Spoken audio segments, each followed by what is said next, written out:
शुभ आशीर्वाद छात्रों। और इस वर्ष में होने वाली आपकी वार्षिक परीक्षाओं के लिए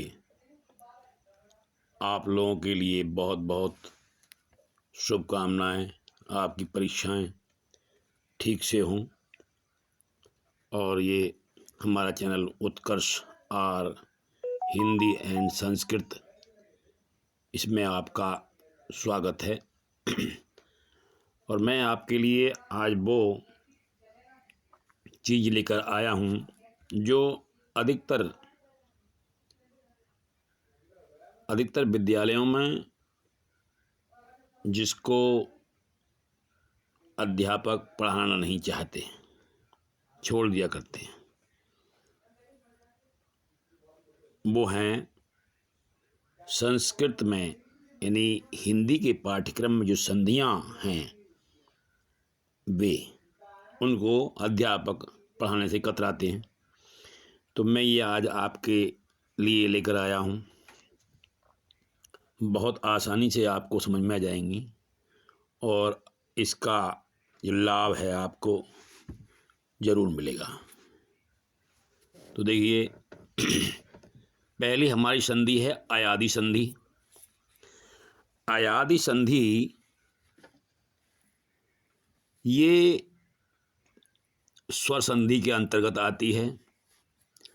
जैसा मैंने यहाँ पर दिया हुआ है, पहला शब्द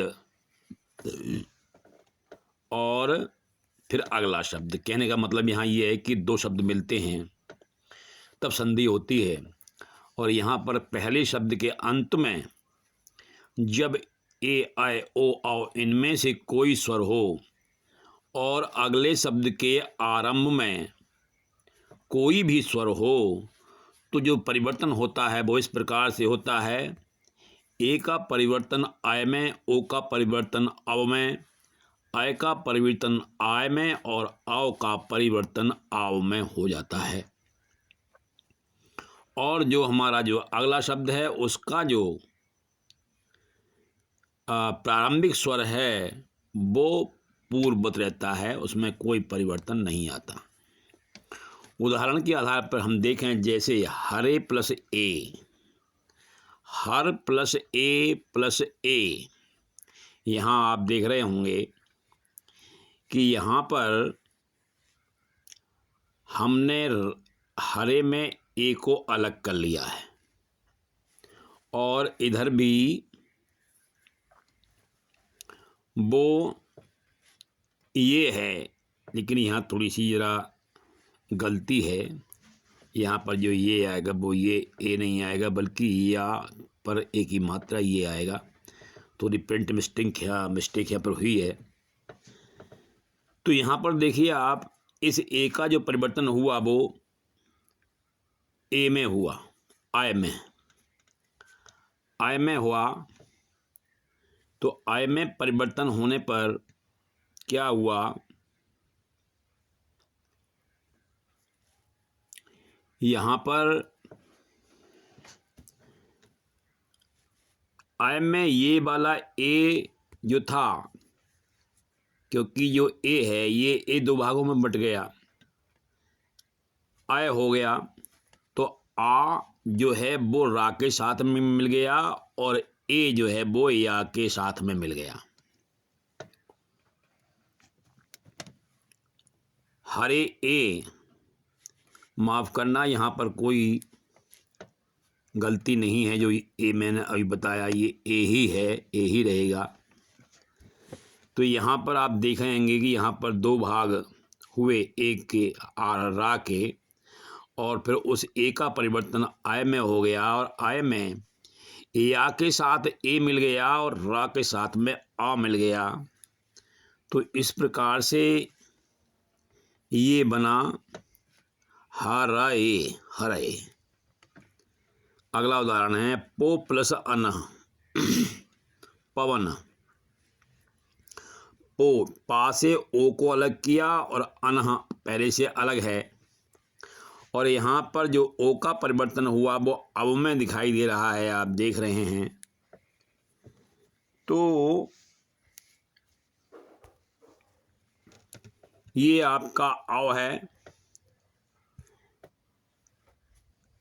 और अब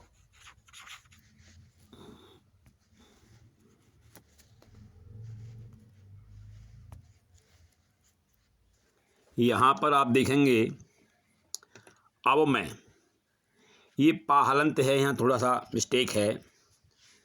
अब यहाँ पा के साथ में आ मिलकर के पूरा पा बन गया। इधर ये वा के साथ में आ मिलकर के पूरा वा बन गया, और ना उसी प्रकार है, तब पावा ना हो गया। ये इसी प्रकार से अगला उदाहरण है नई प्लस अकह। नई प्लस अकह में ना को आय में अलग कर दिया, और अकह ये आप देख ही रहे हैं। तो यहाँ पर क्या होगा कि आय आय में बदला। ये आप देखेंगे कि आय आय में बदल गया, और आय के जब दो भाग हुए तो ये आय में जो आ है वो ना के साथ में मिला, और आ वो या के साथ में मिल गया, का अलग है, तो ये बन गया नायक। समझ रहे होंगे। इसी प्रकार से ये जो हमारा था, ये था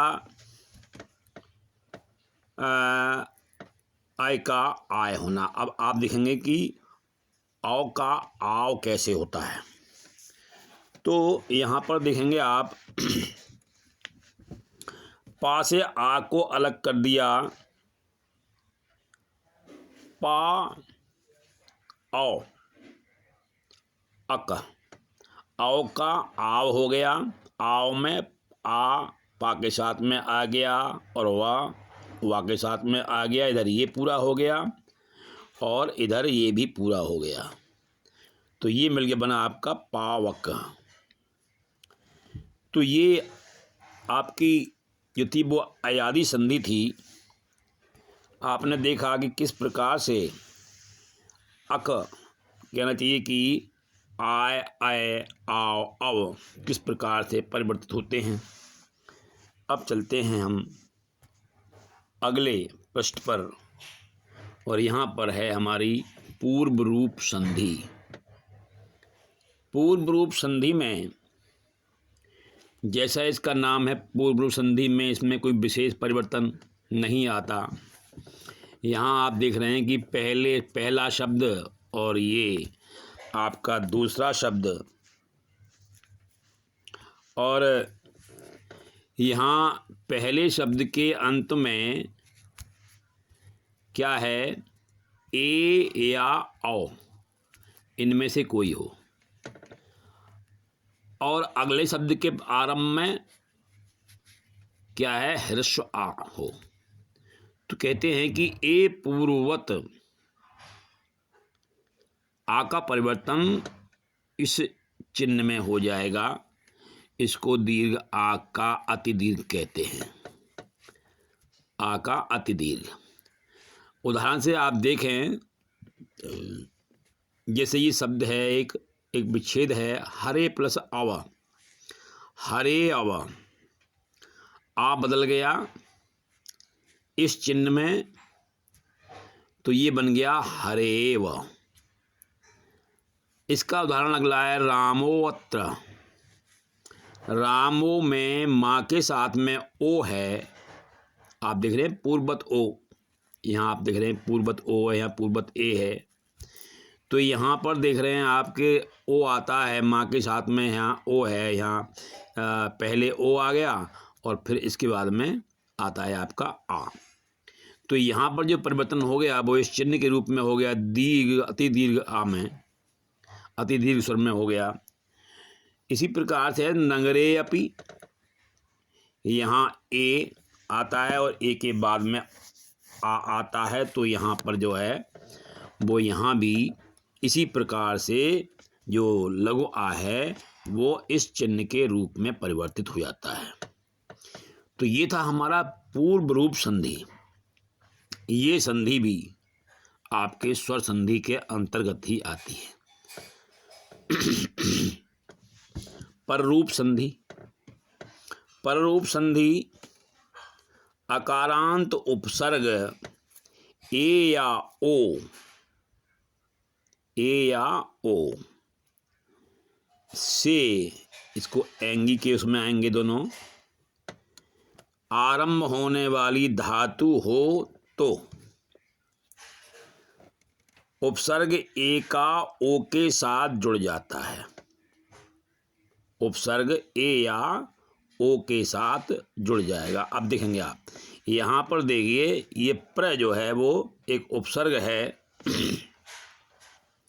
और इधर ए जते, तो यहाँ पर ये ए जो है वो इस के साथ में मिल गया प्र के साथ में, तो हुआ प्रेजते।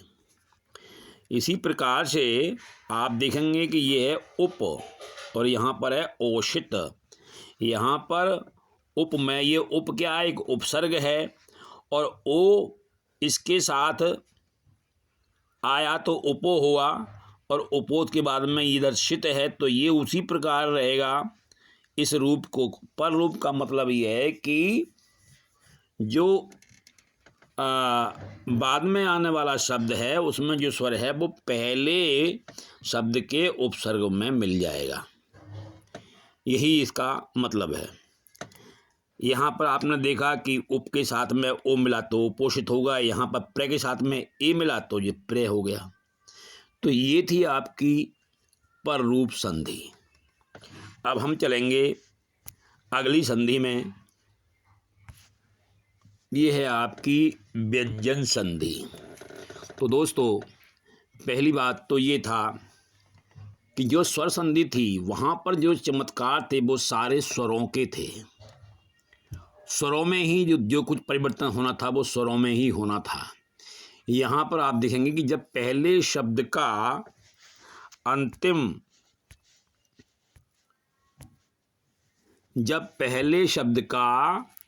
अंतिम वर्ण कोई व्यंजन हो, अगले शब्द का प्रथम वर्ण कोई स्वर अथवा व्यंजन हो, तो संधि करने पर पहले शब्द के अंत में वाले व्यंजन का परिवर्तन हो जाता है।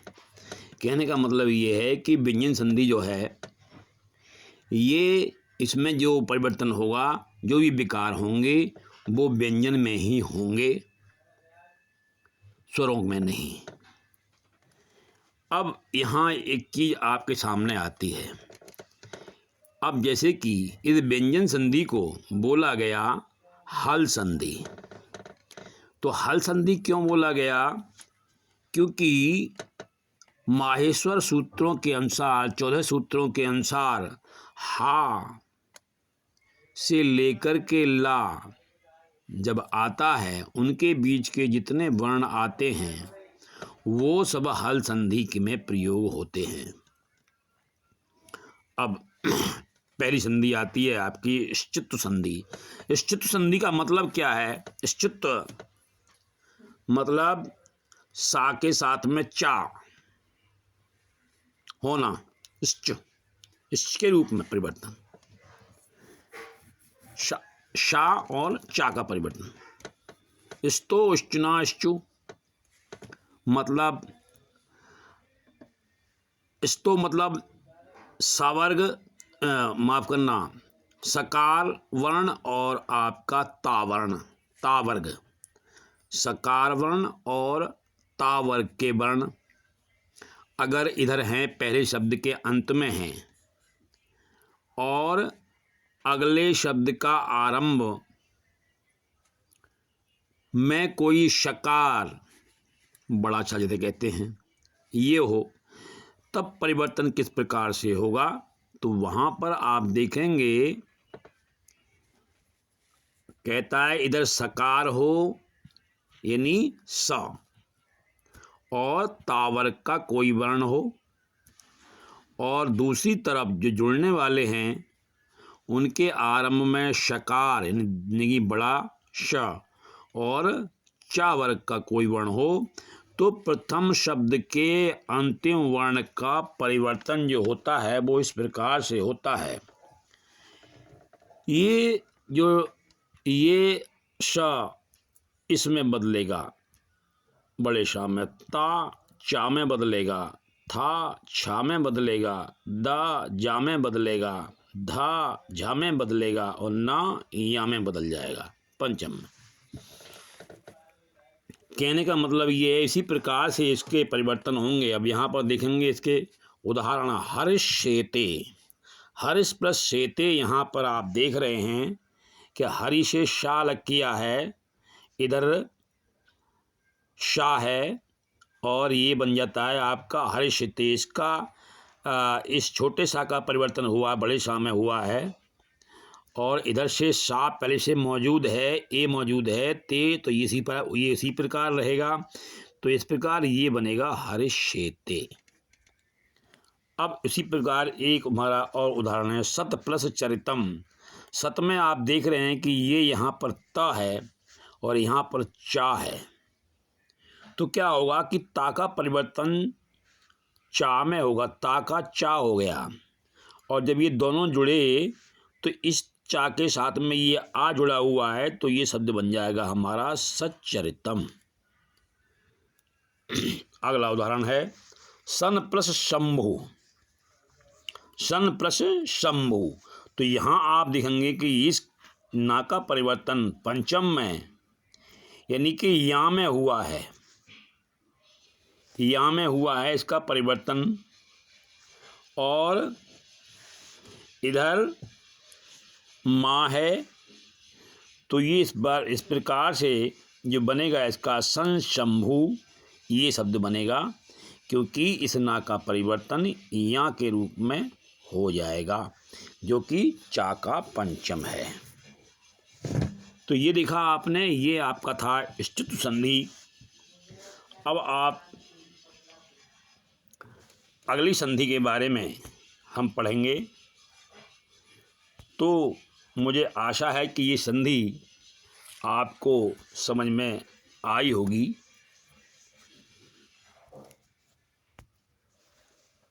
और ये जो संधियां हैं हमारी, ये जो आधारित हैं, ये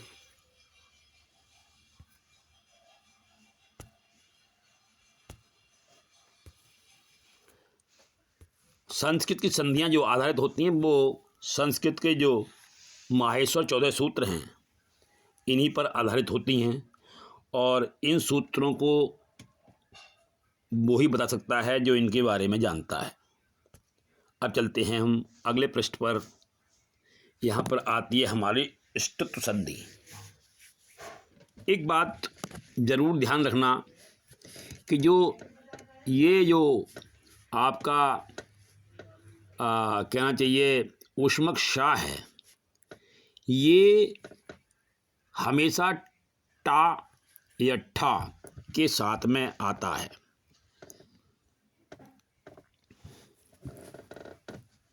तो यहाँ आप देखेंगे, यहाँ कहता है कि पहले शब्द के अंत में सकार या तावर्ग हो, यानी कहने का जैसा हम पिछली संधि में पढ़ चुके हैं ष्टुत्व में, ऐसी इसी प्रकार से यहाँ भी यदि पहले शब्द के अंत में सकार यानी छोटा सा और तावर्ग का कोई वर्ण हो, तावर्ग हो, और दूसरी ओर शकार यानी पिछला सा या टावर्ग हो। यहाँ स्टुना स्टु हुआ है, यहाँ पर ष्टु हो जाना, मतलब कहने का यहाँ ये है कि जो परिवर्तन होगा यहाँ पर वो टावर्ग में होगा और दूसरे जो हमारा सकार इधर जो हमारा वर्ण आ रहा है, व्यंजन आ रहा है, उसका परिवर्तन इस शा में होगा जो कि आपका ऊष्मक व्यंजन है। तो ये आप देखेंगे यहाँ पर एक उदाहरण उदाहरण तो नहीं कह सकते, यहाँ पर समझाने के लिए दिया गया है। सा प्लस सा इसको जोड़कर बताया गया है, तो सा का परिवर्तन इसमें हुआ आपका और उसके बाद में ता इधर आ गया, तो ता का परिवर्तन टा में हो गया, इधर भी टा है। था का परिवर्तन ठा में हो गया, दा का परिवर्तन डा में हो गया, धा का परिवर्तन ढ़ा में हो गया और ना का परिवर्तन राम है। इसी प्रकार से ये आपके सामने। अब इसके दो उदाहरण लेते हैं। एक है रामश्रेष्ठ। यहाँ पर आप देख रहे हैं कि इधर भी सा है और इधर भी सा है, तो इस साग से हमें कुछ लेना देना नहीं है। ये तो उसी प्रकार से सब रहेगा। अब यहाँ जो परिवर्तन है वो इसका होगा और ये समाप्त हो जाएगा, इसका परिवर्तन रह जाएगा यहाँ पर, तो ये रामश्रेष्ठ बन जाएगा। इधर रामस्टीकते, इधर जो सा है इसका परिवर्तन इसमें हुआ आपका, और इधर ता का बन गया और इधर बन गया टा, तो यहाँ रामस्टीकते शब्द बन गया। ऐसे ही पेस्टा, पे और इधर ता है, आप देख रहे हैं कि यहाँ पहले से ही है और इधर ता है, तो ये जो ता है इसका परिवर्तन होगा टा के रूप में, तो ये बनेगा आपका पेस्टा। तत् टीका, तत् में ता का टा बनेगा और ये टा पहले से मौजूद है, तत् टीका हो जाएगा ये। अगला है चक्रिन ढौकसे। चक्रिन ढौकसे, ना का परिवर्तन ला में हुआ और ढौकसे उसी प्रकार है, तो चक्रिन ढौकसे हो जाएगा। ये जो मैंने आपको जो जितने भी इसमें उदाहरण दिए हुए हैं ये सभी चुने हुए और मुख्य उदाहरण हैं, और इन उदाहरणों को आप देखना ना भूलें, ये बहुत ज़रूरी उदाहरण हैं। तो चलिए अब हम चलते हैं इसके अगले पृष्ठ पर। ये है आपकी जशत्व संधि। जशत्व मतलब जो हमारा जा में परिवर्तन है, जशत्व वर्ण, जश जो हमारा जस के अंतर्गत जो वर्ण आते हैं, तो यहाँ पर देखिए आप देखेंगे सूत झलाम जस झसी, झल का जश होना। जब पहले ये जो झलाम झस झसी यहाँ आप देख रहे हैं ये कहाँ से क्या आया, तो ये सारी चीज़ें जो हैं मैंने स्पष्ट की हैं, और ये सब जो है वो माहेश्वर सूत्र जो 14 हैं उन्हीं से इनका निर्माण है। तो यहाँ पर देखिएगा जब पहले शब्द के अंत में झल वर्ण, झल वर्ण कौन से हैं, ये हमारे झल वर्ण हैं, चा से लेकर के आप देख रहे होंगे ये आपके 5 ये रहे, चा छा जा झा शा फा फा भा का खा गा घा शा। मतलब कहने का ये है कि ये आपके जो झल वर्ण हैं वो जहाँ आप देखें, आप चा छा जा 3 यहाँ आ गए, जा चारों आ गए, चा छा जा झा आ गए, यहाँ पे पा फा बा भा आ गए, यहाँ पर का खा घा आ गया, हा आ गया, फिर शाह आ गया इसमें। अब इनमें इनके साथ क्यों लिया है, क्योंकि ये जो हैं आप देख रहे हैं कि यहाँ जो ये जो इनकी स्थिति है, जो स्थान है, उच्चारण स्थान, उसी के अनुसार इनको बांटा गया है। तो देखेंगे आप यहाँ पर वो कहता है कि जब पहले शब्द के अंत में झलवर्ण हो, झलवर्ण का मतलब ये जो वर्ण मैंने दिए हैं इन वर्णों में से कोई हो, और प्लस अगले शब्द के आरंभ में झसवर्ण। झसवर्ण कौन से हैं, झसवर्ण ये हैं आपके प्रत्येक वर्ग का पहला और दूसरा वर्ण, दूसरा माफ करना तीसरा और चौथा वर्ण, गा घा जा झा ढा ढा दा धा बा भा। तो झल वर्ण का परिवर्तन, जो झल वर्ण हैं इनका परिवर्तन जो होगा आपका जश में होगा। और जश में कौन कौन से वर्ण आते हैं हमारे, जश में आते हैं हमारे जा वा गा डा दा, और इनके जो उच्चारण स्थान में नहीं लिखे हुए हैं और इनका जो परिवर्तन है वो अब उसी उच्चारण स्थान में होता है। जैसा कि आप देख रहे हैं कि चा छा जा झा श ये सभी तालु से बोले जाते हैं, तो जा जो है वो तालु का है, इधर ये झसवर्ण झसवर्ण है और इधर झलवर्ण है। परिवर्तन यहाँ ये है और परिवर्तन किसका है, ये ये झल वर्ण का है, इन वर्णों का परिवर्तन है। तो जिस स्थान से जो वर्ण बोला जाता है वो उसी स्थान का उसमें परिवर्तन बनता है। उदाहरण के आधार पर देखें, योध प्लस धा, योद्धा। अब यहाँ देखा आपने कि इस धा का दा बन गया, धा का दा बना। अब कैसे, यहाँ देखेंगे कि दा कौन से वर्ग में आया हमारे, वो इस वर्ग में आया, दा आया इसमें, और धा मौजूद है, तो धा योध, धा का परिवर्तन दा में हो गया। तो इस प्रकार से ये बना योद्धा। लब्ध, लब्ध में आप देखेंगे कि लब्ध में भी भा, भा हमारा झल वर्ण है और धा जो है वो हमारा झष वर्ण है। ये तो ये उसी प्रकार रहेगा, लेकिन इधर का जो धा हमारा है भा, ये हमारा भा जो है, ये वाला भा, ये हमारा परिवर्तन जो होगा इसका वो बा में हो जाएगा। परिवर्तन हमेशा इधर का होगा, इस इधर का परिवर्तन होगा, इधर का परिवर्तन नहीं होगा।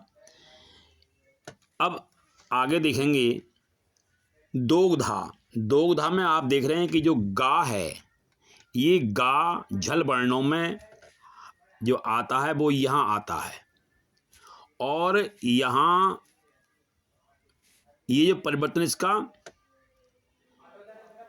इसमें हुआ धा में, धा इधर जो है आपका धा आ गया और इधर हुआ हमारा बना परिवर्तन गा में, तो ये बना आपका दोगधा, यानी धा का परिवर्तन गा में हो गया। वृद्ध, वृद्ध में आप देखेंगे कि धा है, धा हमारा इधर है और यहाँ हमारा जो है दा और धा हैं ये, तो यहाँ तो हमें बदलना नहीं है, बदलना हमें इधर से ही है।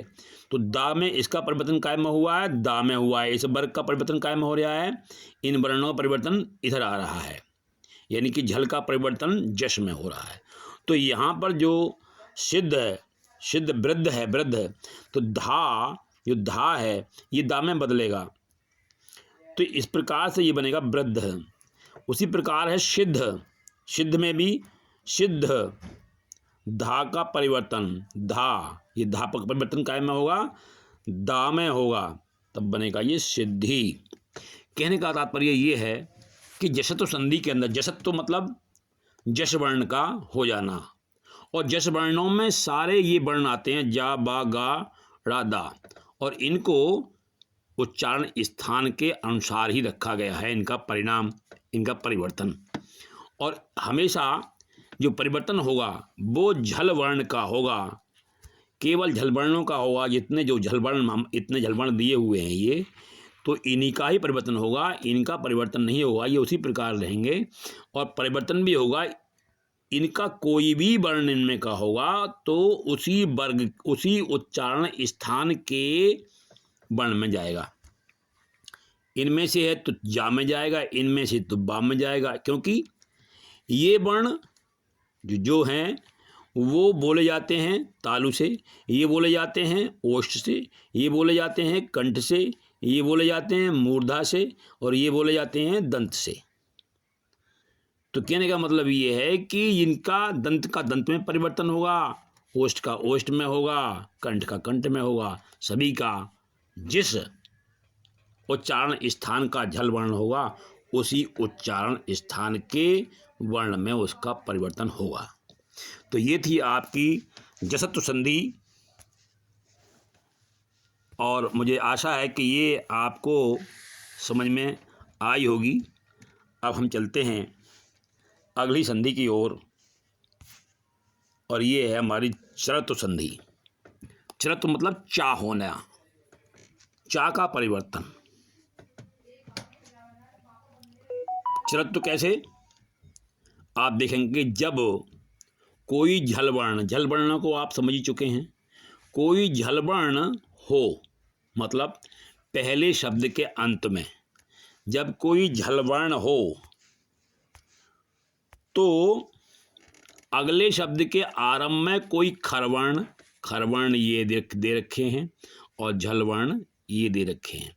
आपको इतना समझने की आवश्यकता नहीं है, क्योंकि इसका जो 14 सूत्र हैं उनका थोड़ा मामला थोड़ा लंबा है और वो आपको एकदम समझ में नहीं आएगा। मैंने इसलिए आपको केवल उन वर्णों को ही मैंने आपकी जानकारी के लिए रखा हुआ है। तो अगले शब्द के आरंभ में खरवर्ण हो। खरवर्ण यानी कि प्रत्येक वर्ग के शुरू और मतलब पहला और दूसरा वर्ण, काखा, चाचा, टाठा, ताथा, फा, शा, शासा ये हों। तो क्या आता है कि झलवर्ण के स्थान पर चरवर्ण, अब ये चरवर्ण है आपके, का, चा, टा, तापा, ये चरवर्ण है, इनमें परिवर्तन होगा। जैसे कि आप देखेंगे उदाहरण में विपद प्लस काल, तो विपद जो है वो आपका झल वर्ण है और झल वर्ण का जो परिवर्तन होगा दा का परिवर्तन वो काय में होगा, ता में होगा। काय में होगा, ता में। विपत, विपद का दा का ता में हो गया। मतलब कहने का ये है कि जो दा है वो हमारा कौन से वर्ग का है, ये है हमारे ता वर्ग का, और ता वर्ग का है तो ता में इसका परिवर्तन हुआ, तो ये इधर काल, तो ये मिलकर बना विपत काल। संपद, संपद में भी यही हुआ है, संपत दा का ता, इस दा का ये ता परिवर्तन और प्लस समय, संपद समय, संपद समय, ये हो गया। अब कुकुभ, कुकुभ, कुकुभ, तो यहाँ पर भा का पा बना, यानी कि अपने पहले में पहुंच गया, ये पा बन गया। भा का पा फा बा भा होता है, तो यहाँ भा का परिवर्तन पा में हो गया, तो ये बना आपका कुकुभ प्रांत। उसके बाद में आता है उदकीर्ण, अब वही आ गया फिर दा का परिवर्तन ता में, और इधर कीर्ण उसी प्रकार लेगा तो ये उत्कीर्ण हो जाएगा। सुहृद क्रीडती, तो दा का परिवर्तन फिर ता में हो गया यहाँ पर, तो सुहृद कीर्ति हो गया। तो मुझे आशा है कि ये भी आपकी समझ में आ गया होगा। थोड़ा सा अगर आप प्रयास करेंगे तो आपकी समस्या का समाधान जरूर हो जाएगा। अब संधि अगली आती है अनुस्वार संधि, बहुत आसान है।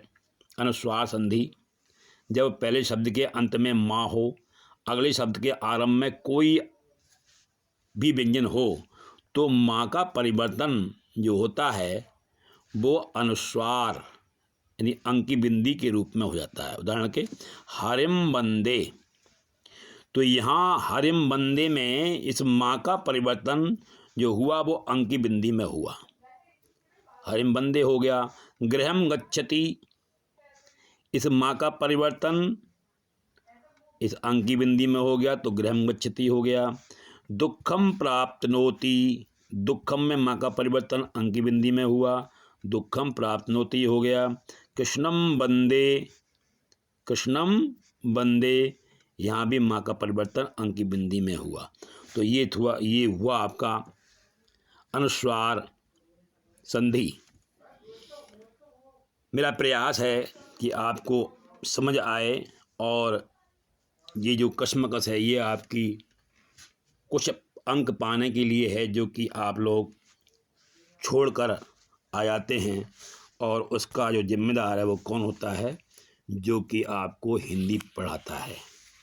जो हिंदी पढ़ाने वाले अध्यापक हैं वो इसके जिम्मेदार हैं, जो आपको उन्होंने नहीं बताया। अब चलते हैं हम अगले पृष्ठ पर। लत्व संधि, लत्व संधि मतलब ला में परिवर्तन, ला हो जाना। लत्व से समझे, ला हो जाना, यहाँ ला की बात चलेगी। लत्व, यहाँ पर देखें जब पहले शब्द के अंत में ता वर्ग, पहले शब्द के अंत में ता वर्ग के वर्ण ता था दा धा ना, इनमें से कोई हो, पहले शब्द के अंत में ता वर्ग यानी कि इनमें से कोई वर्ण हो, और अगले शब्द के आरंभ में ला आ जाए, तो क्या होगा कि तावर्ग के वर्णों का जो परिवर्तन है वो ला के रूप में होगा।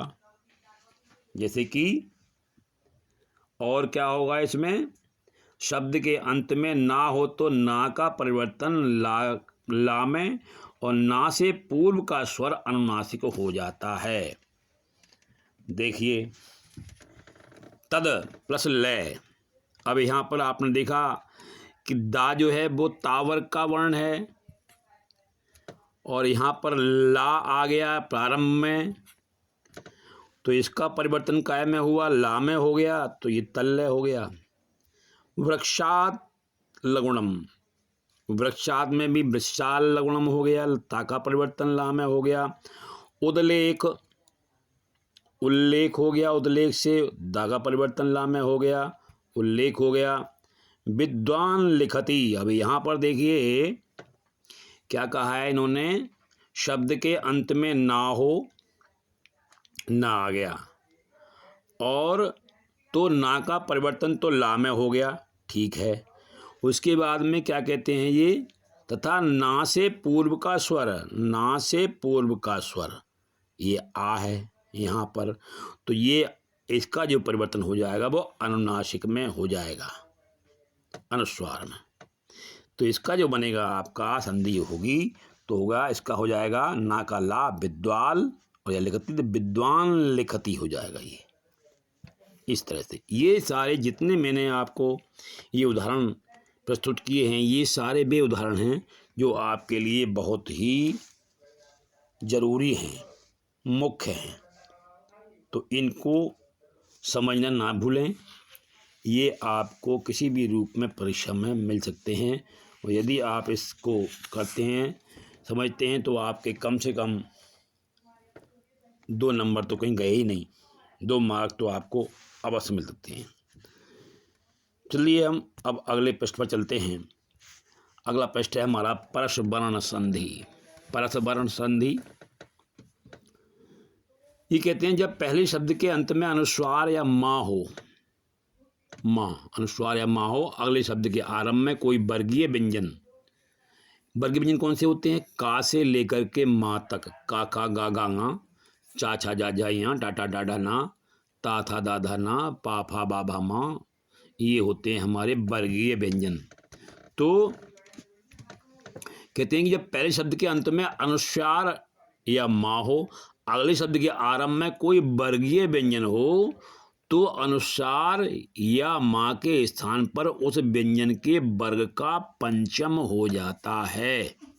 मतलब जो प्रत्येक वर्ग के पंचम वर्ण हैं, जैसे कि का ङा है, चा का या है, टा का णा, ता का ना, और पा का मा। तो ये उदाहरण में आप देखेंगे, कार्यम करोति, कार्यम यहाँ पर माँ आ गया, तो माँ का क्या बना, ङा बन गया। ये पंचम है तो ये पंचम हो गया, ये पंचम कौन से वर्ग का है, ये पा वर्ग का पंचम है, तो यहाँ पर भी पंचम हो जाएगा। तो यहाँ पर नगरम चलती, नगरम चलती,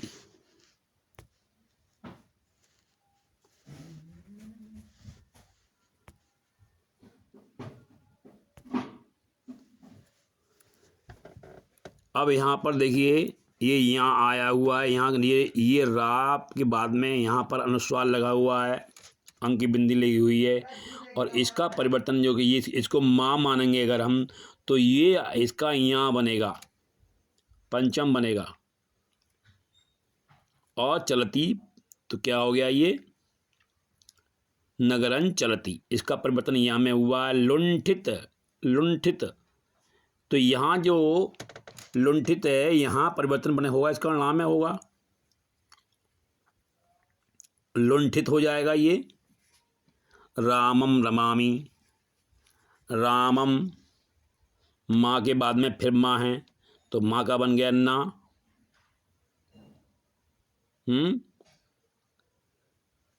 तो रामन नमामि हो गया।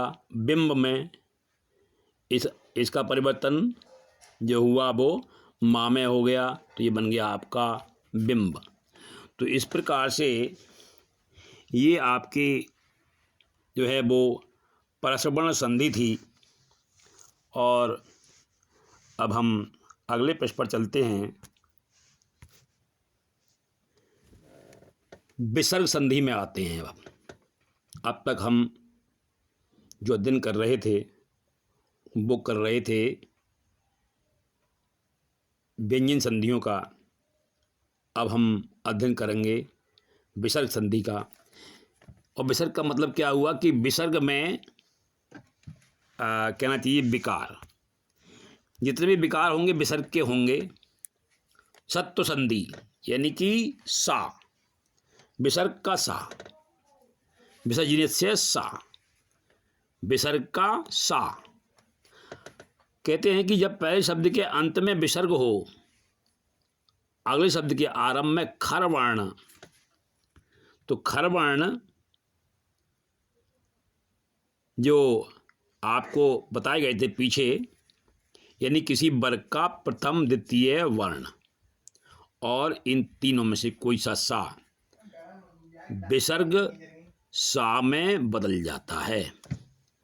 मतलब कहते हैं कि पहले शब्द के आरंभ में कोई खर वर्ण, यानी पहले शब्द का जो अंत है उसमें कोई खर वर्ण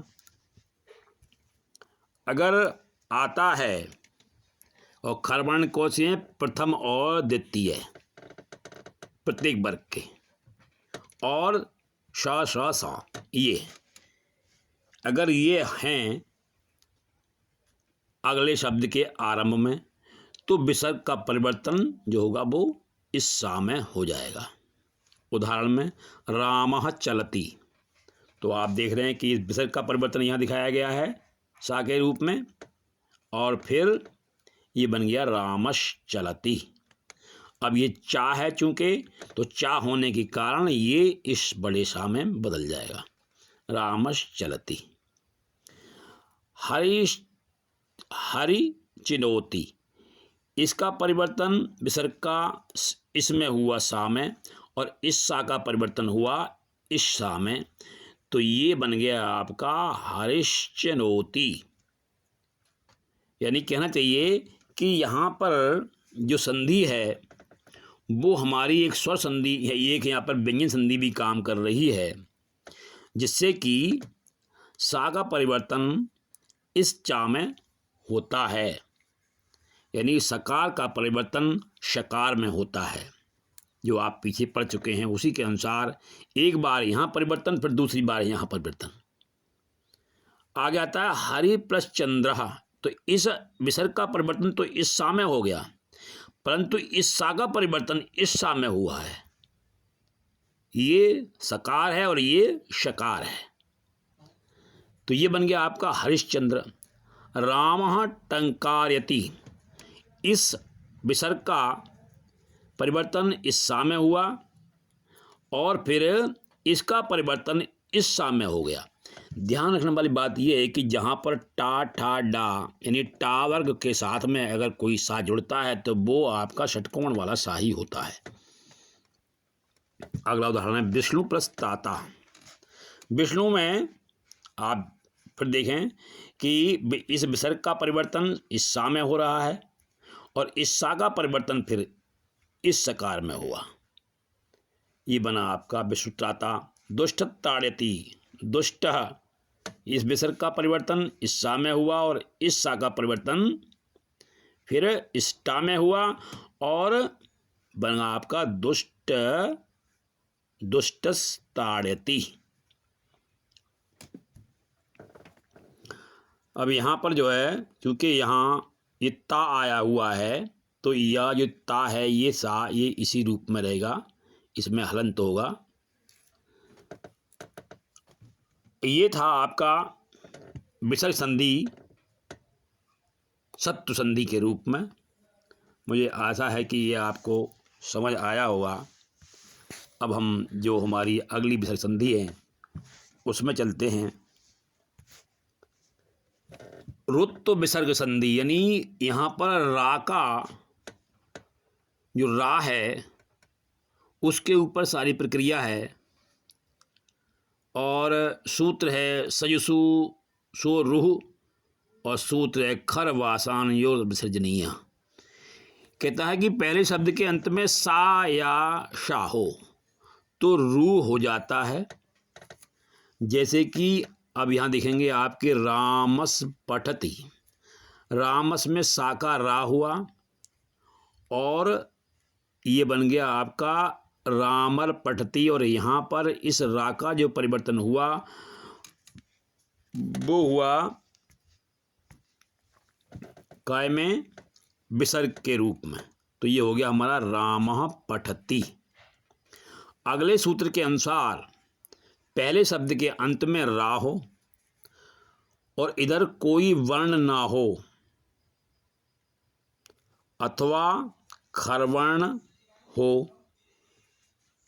तो रा के स्थान पर विसर्ग हो जाता है। जैसे रामर पठति, तो यहाँ सीधा सीधा है, यहाँ भी आप देख चुके हैं कि यहाँ पर जो है वो रा का और विसर्ग बन जाता है। तो ये बन गया आपका रामः पठति।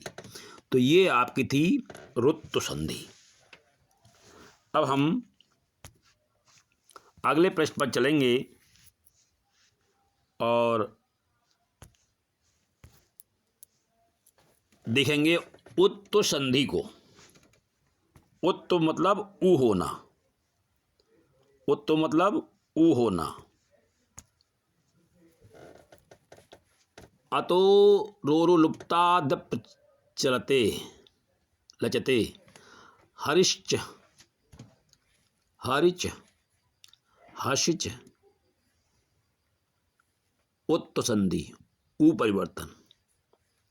सा का परिवर्तन रा में होने पर यदि रा से पहले ह्रस्व आ तथा बाद में भी आ हो, कहने का मतलब ये है कि जब सा का परिवर्तन होने के बाद जब रा परिवर्तित होता है तो रा के पहले और बाद में अगर ह्रस्व आ यानी लघु आ होता है तब।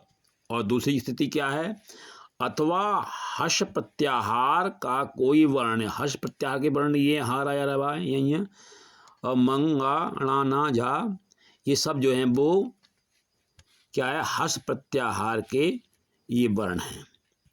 इनमें से कोई आए तो रा का परिवर्तन ऊ में हो जाता है। इसके बाद आवश्यकता अनुसार गुण पूर्वरूप संधि भी हो जाती है। मतलब कहने का ये है कि इन संधियों का बदलता रूप है, एक के बाद दूसरी संधि में। अब यहाँ पर आया शिवस अर्च। अब शिवस अर्च में अगर हम बा को तोड़ लें तो ये इधर सा का तो बन गया रा, और इधर वा को तोड़ा तो इधर आ गया इसमें आ, तो इधर भी आ हो गया और इधर भी आ हो गया, बीच में ऊ आ गया।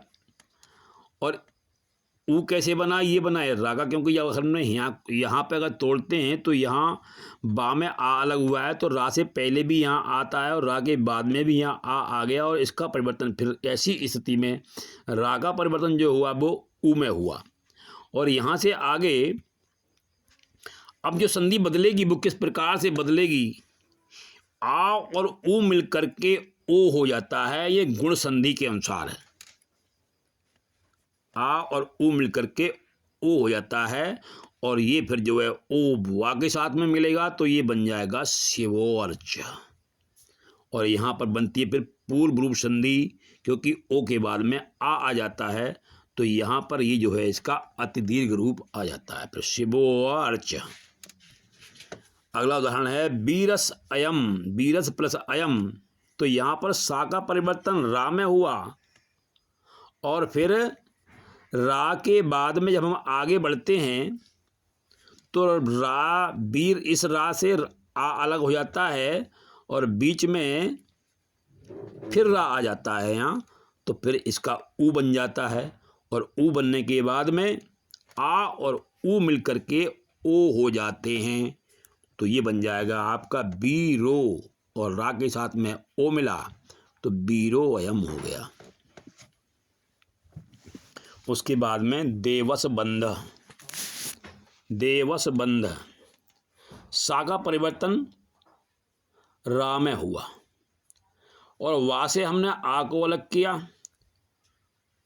और फिर इधर एक वर्ण आता है खर वर्ण। हाँ, ये इधर जो है आता है हमारा, वो खर वर्ण आता है,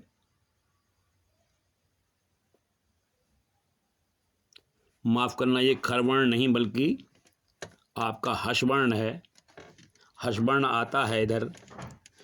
तो और वो कौन सा है? वाह, ये वाह इसका हर्ष वर्ण है। तो यहाँ पर भी क्या हुआ, उसी प्रकार परिवर्तन हुआ, इस रा का परिवर्तन ऊ में हुआ, और इधर दोनों ये मिले आ और ऊ, तो ये ओ बन गया, और ये वाह उसी प्रकार रहेगा, तो देवो बंध्य हो जाएगा ये। अगला उदाहरण है बालस गच्छति। बालस गच्छति सा का परिवर्तन रा में, इधर ला से आ को अलग किया है, इधर आपका आ गया हर्ष प्रत्याहार आ गया, इधर ये गा, गा उसी प्रकार रहेगा, लेकिन आ के साथ रा मिलेगा, रा का परिवर्तन ऊ में होता है, और ऊ और आ मिलने से जो संधि बनती है, गुण संधि बनती है, तो ये बन जाएगा ओ, तो ये बन जाएगा आपका बालो और गच्छति। तो ये आपकी थी उत्त संधि, यानी कि ऊ का परिवर्तन किस प्रकार से, सा से रा से ऊ, और ऊ से ओ किस प्रकार से बना, ये आपने इस संधि में जाना। तो मैं समझता हूँ कि संधि अब आपको कुछ समझ में आई होगी, और इसका लाभ मुझे आशा है कि आप लोग ज़रूर उठाएंगे, और जो मेरी मेहनत है वो आपके काम आएगी। चलिए छात्रों, अब चलते हैं हम अगले पृष्ठ पर। रलोप संधि। रलोप संधि में देखेंगे क्या आएंगे। रलोप मतलब रा का लोप, रेफ रा का लोप।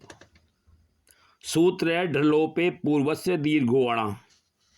जब रेफ रा के बाद रा आ जाए, रा के बाद रेफ रा जो बदलने वाला है, उसके बाद फिर रा आ जाए, तो जो रेफ रा है उसका लोप हो जाता है।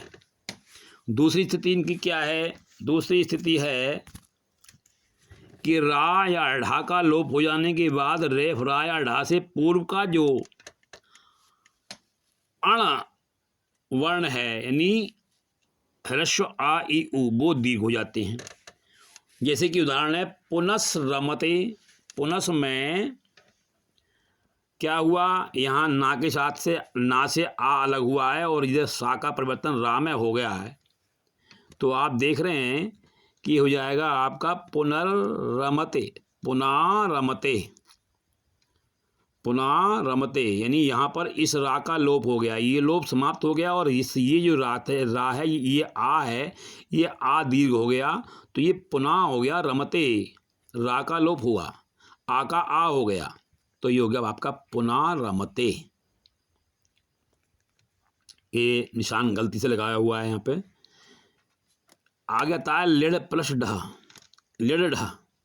अब यहाँ पर ढा, इस ढा का लोप होगा, और ये जो इसमें छोटी ई का प्रयोग यहाँ पर हुआ है, इसका परिवर्तन बड़ी ई में हो जाएगा, तो यहाँ ढा का लोप हुआ और ई का परिवर्तन दीर्घ ई में हो गया, तो ये बन गया आपका लीड। तो ये आपकी थी संधियाँ, और मुझे आशा है कि संधियाँ आपको समझ में आई होंगी, और यदि आप अधिक जानकारी लेना चाहते हों तो चाहें तो आपको PDF भी मिल सकता है, निःशुल्क मिलेगा, और आप मेरे इस नंबर पर संपर्क करें। आपके लिए बहुत बहुत शुभकामनाएं और धन्यवाद।